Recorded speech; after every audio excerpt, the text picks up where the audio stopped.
ఎవరన్నా వాడు వచ్చి ఊర్లో ఒకటి ఇంకోటి చెప్తున్నారు వెంకటేశ్వర రెడ్డి గారు, వాళ్ళ వెహికల్లు తిరుగుతున్నాయి, వాళ్ళ ఆటోలు తిరుగుతున్నాయి, టెంపోలు తిరుగుతున్నాయి, కానీ ఎవడు పోయి కూడా ఓటేయమని అడిగే ధైర్యం లేదు. ఎందుకంటే ఇలా ఊర్లలో పోతే అడుగుతారు, అరే 4,000 ఇస్తాంటివి కదరా, అత్తకు 4,000 ఇస్తాంటివి, కోడలకు 2,500 ఇస్తాంటివి, ముందు గవిచ్చి మాట్లాడరా, మొన్న వచ్చినప్పుడు గ్యారంటీ కార్డు అని సైన్ చేసి కాగితం ఇచ్చినావు, దీని సంగతి చెప్పు, తర్వాత నీకు ఓటేస్తామంటారు. ముఖం లేదు వాళ్ళకి. అవునా కాదా? మనం ఎప్పుడు ఎలక్షన్లకు పోయినా కూడా మేము ఇది చేసినాము అందుకే మాకు ఓటేయండి అని అడిగినాం, కానీ వాళ్ళకి ఇది చేసినామని చెప్పుకోనికే ఏం లేదు. ఊరిచ్చిరి ఊరిచ్చిరి ఊరిచ్చిరి, అత్తకు 4,000, కోడలకు 2,500. అయ్యా ఇప్పుడు పెళ్లి చేసుకుంటున్నావా, కొంచెం ఆగు, 1,00,000 కాదు 1,00,000 చదువుకు 1 తులం బంగారం. ఎవరో కాదు చెప్పింది, ఇదే కోదిగిల్లో కొడంగల్లోనో ప్రియాంక గాంధీ చెప్పింది, తులం బంగారం ఇస్తామని. మళ్ళీ వచ్చిందా? ఇంతకుముందు చెప్తుండే, వస్తే కినా వాళ్ళకు ఓటేయండి, రాకపోతే మాత్రం మళ్ళీ కారు గుర్తుకు ఓటేయండి, మళ్ళీ మన కేసీఆర్ సారే అని చెప్పింది. అవునా కాదా? కొంచెం ఆగండి. 10,000 ఏం తీసుకుంటారు? ఎలక్షన్ అయిపోయిన వారంలోనే 15,000 తీసుకుందామండి. 15,000 కాదు కదా, 10,000 గతి లేదు. ఇంకా 4 ఎకరాల ఉన్న వాళ్ళు కూడా మొత్తానికి పడలే. పడుతుందో తెలియదు, పడదో తెలియదు. 9 తారీఖు, డిసెంబర్ 9 తారీఖు రేవంత్ రెడ్డికి మళ్ళీ ఇంకా రాలే. ఇంతకుముందు ఆ సలీం భాయ్ చూపిస్తుండే అది దాంట్లో మొబైల్లో 2 లక్షలు పోయి అప్పు తీసుకోండి, 2 లక్షలు నేను మాఫీ చేస్తాను. నిన్న ఇదే నారాయణపేటకు వచ్చి ఆగస్టు 15 తారీఖు వరకు టైం ఇయ్యి అంటాడు.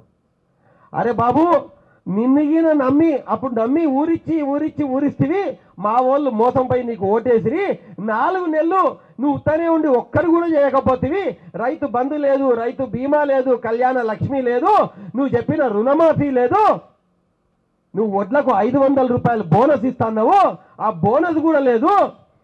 ఇవాళ మళ్ళీ నీకు ఓట్లేస్తే నువ్వేమంటావు? నేను అబద్ధం చెప్తా కూడా ఈ కొడుకులు ఓట్లేసిండ్రు, ఇంకెందుకు చేయాలి అంటారా అన్నారా? అందుకోసం నేను ఏం చెప్తున్నా అంటే, ఇవాళ మేము ప్రతిపక్షంలో ఉన్నాం, ప్రజల పక్షాన మేము పోరాడాలి కాబట్టి ఒక విషయం చెప్తున్నా. ఇవాళ ఆయనకు ఓటు వేయకుండా చెంప మీద చల్లుమని కొట్టినట్ల బీఆర్ఎస్ను గెలిపిస్తే, అయ్యా అబద్ధం చెప్తే చెంపపెట్టు పడుతుందని ఆయనకు కూడా అర్థమవుతుంది. అబద్ధం చెప్తే చెంపపెట్టు పడుతుందని అర్థమవుతుంది. మీ గురించి మాట్లాడడానికి బీఆర్ఎస్ అభ్యర్థి ఆడ సదా రెడీగా ఉంటాడు మీ ప్రాబ్లంలు మాట్లాడటానికి. ఒకసారి ఆలోచన చేయండి.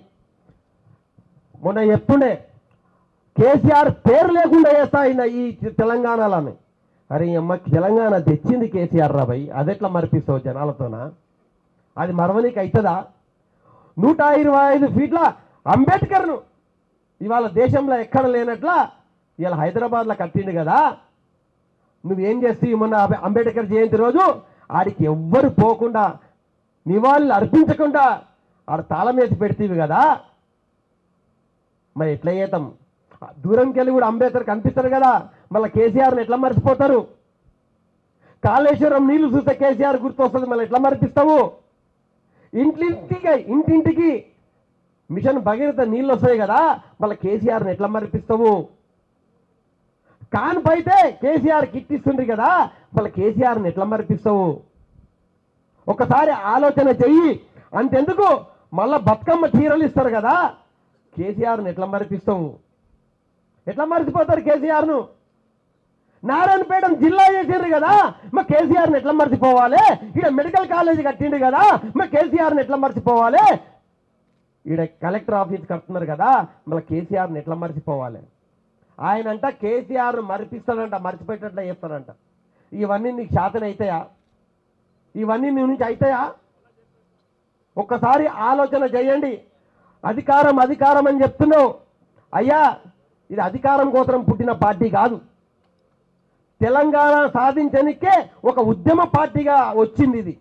14 సంవత్సరాలు ఉద్యమం చేసి తెలంగాణను తీసుకొచ్చి 10 సంవత్సరాలు తెలంగాణను అభివృద్ధి పథంలో నడిపించి ఇవాళ భారతదేశంలోనే నెంబర్ 1 చేసింది.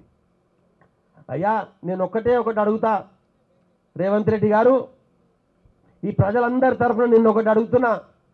నేను మొన్న కూడా అడిగిన, 4 రోజులు 5 రోజులు 6 రోజుల కింద నేను ప్రెస్ ముఖాంతరం అడిగిన, అయ్యా నువ్వు నారాయణపేటకు వస్తే ఒక విషయం మా క్లారిటీ ఇయ్యి, ఇంతకు నారాయణపేట జిల్లా ఉంటుందా ఊరుతుందా చెప్పు ఆడికి వచ్చినప్పుడు అని చెప్పిన.